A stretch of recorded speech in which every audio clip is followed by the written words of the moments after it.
कर्णायन 6वा भाग. तुमची यादी. आणि आता तिला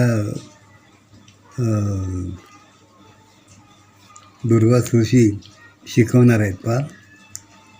पीक म्हणते, सराव नसे जरी माझ्या घरगुती कामाचा, सराव नसे जरी माझ्या घरगुती कामाचा, परी शिकवाल ते शिकेन तशी पाठांतराने रुचा.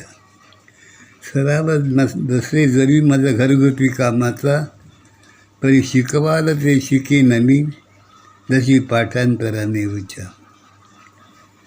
दुर्वास ऋषीबद्दल म्हटलं बा. बाह्यांग फणसाचे काटेरी, बाह्यांग फणसाचे काटेरी, परी रसाळता दाटे अंतरी. बाह्यांग फणसाचे काटेरी, परी रसाळता दाटे अंतरी. तसा दुर्वास ऋषी कोपिष्ट, तसा दुर्वास जरी कोपिष्ट, परी कनवाळू बसे अंतरी. एकदम रागीट नव्हता तो. आणि त्यानं हिला कुंतीला मागून घेतलं, ते विशिष्ट कारण होतं त्याचं. पंचमहाभूताशी वश करणे हेच ना यज्ञाचे प्रयोजन.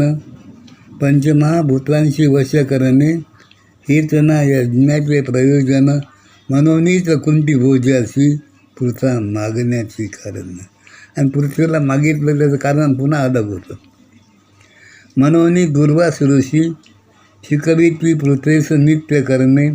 म्हणून दुर्वास ऋषी शिकविती पृथ्वीस नित्य करणे. मन लावून पृथाई करी सराव त्यांचा. म्हणून दुर्वास ऋषी, दुर्वास मुनी शिकविती पृथ्वीस नित्य करणे. मन लावून पृथाई करी सराव त्यांचा. उपवनी नेवनी पृथ्वीस, तुला उपवनात नेलं. उपवनी नेवनी पृथ्वीस, दावी समिधांच्या वनस्पती. यज्ञ करायचा होता, समिधा लागणार होत्या. उपवनी नेवनी पृथ्वीस, दावी समिधांच्या वनस्पती.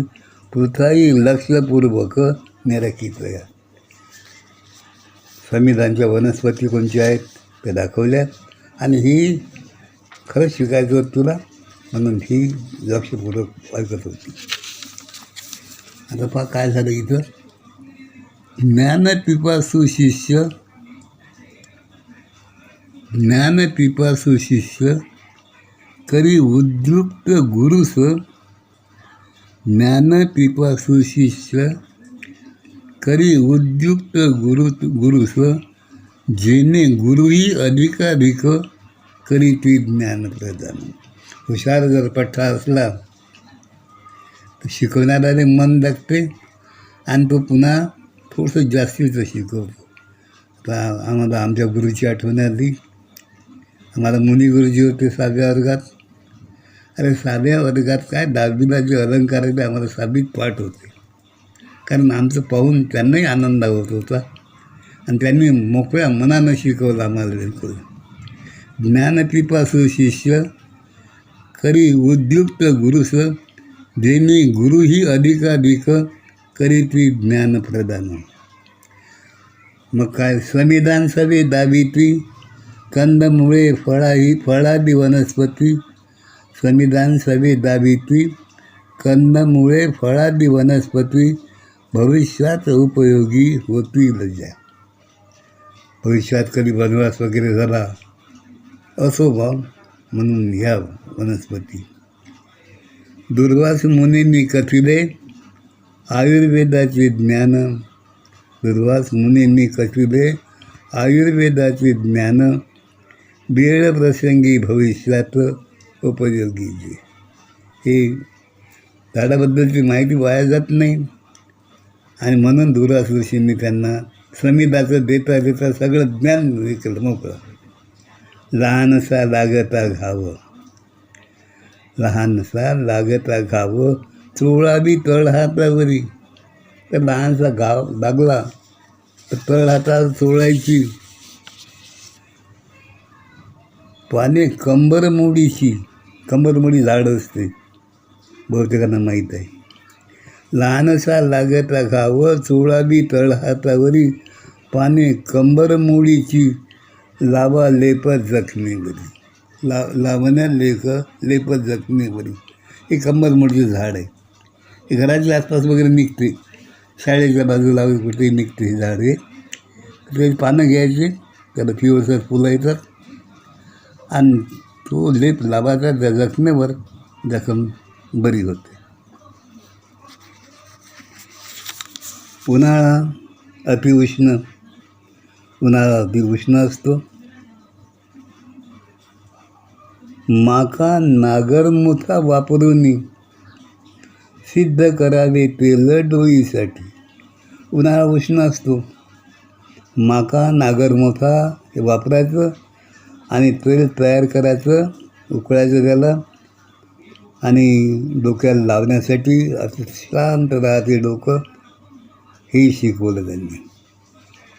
माका ही मागे झाडं असतात, तर पांढरी फुलं येतात.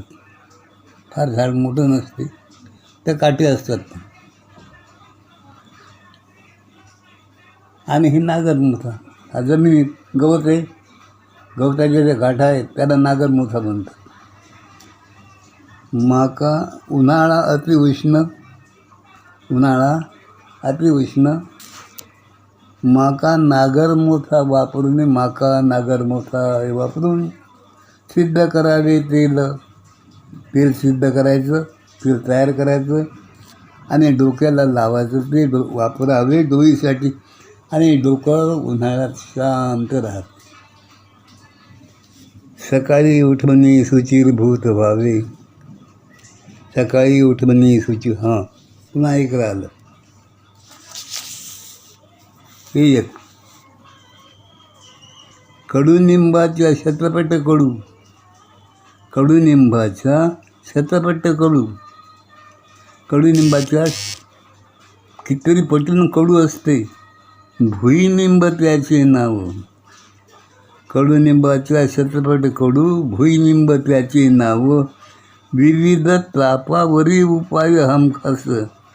आणि हा विविध तापावर उपाय, हमखास उपाय आहे, विशेषतः विषमज्वर वगैरे. आणि मुरमाड जमिनीवरी सापडेल खास. कडुनिंबाची त्याची पानापेक्षा मुळं कडवट असतात. कडुनिंबाच्या शतपट कडू, भुईनिंब त्याचे नाव.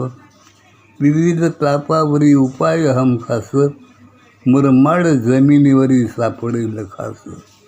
हे भुईनिंबाचं झाड आहे. खंत्या वगैरे जे असतात ना, कोरडी जागा मुरमाड, त्या ठिकाणी असते. बारीक बिलकुल लहान लहान झाडं असतात, 4-4, 8-8 बोटं, 4च बोटं असतात.